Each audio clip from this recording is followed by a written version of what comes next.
We'll be joined by the chair of the Indonesia Chamber of Commerce, fresh from his visit to Doha, where he attended the state dinner with President Trump and the Emir of Qatar. That's next, and this is Bloomberg.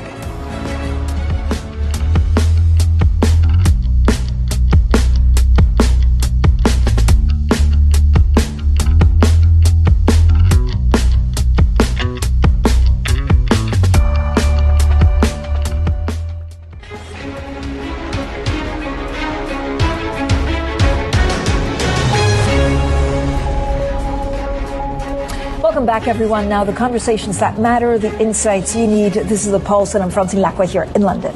Now, Indonesia has offered to buy more American commodities, including oil, as it seeks to rebalance trade with the U.S. Indonesia has emerged as one of the 18 countries being prioritized for trade talks by the Trump administration.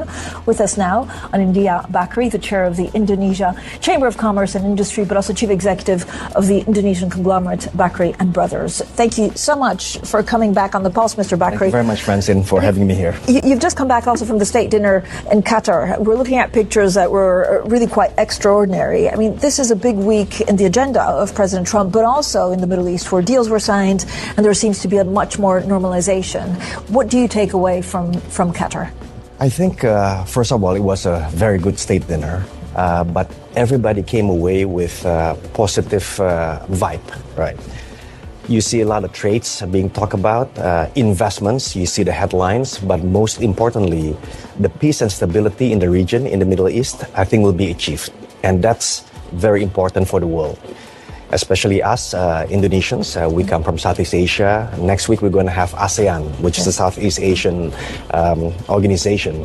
So looking at that, I think people are looking forward to much better second half. And of course, going forward as well. But what's also interesting, as we are talking anyhow in the next 45 days, what we see, the government is also putting critical minerals into the mix. And that's interesting because, that will be a nice investments, co-investments opportunity between the two countries.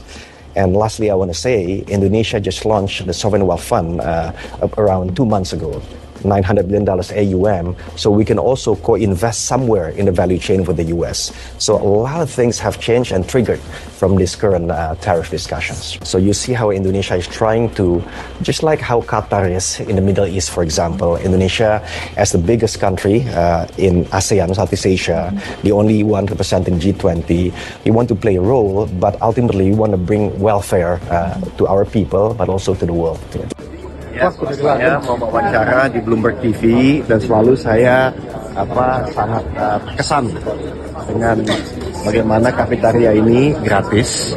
Itu bisa membantu employee-nya semakin produktif karena makanannya banyak, sehat, dan bisa membuat pagi hari menjadi semangat. Yuk lihat sini deh.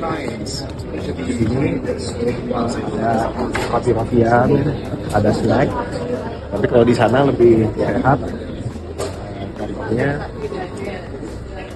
Ada teh di sini, kalau di kanan tuh kopi-kopi itu.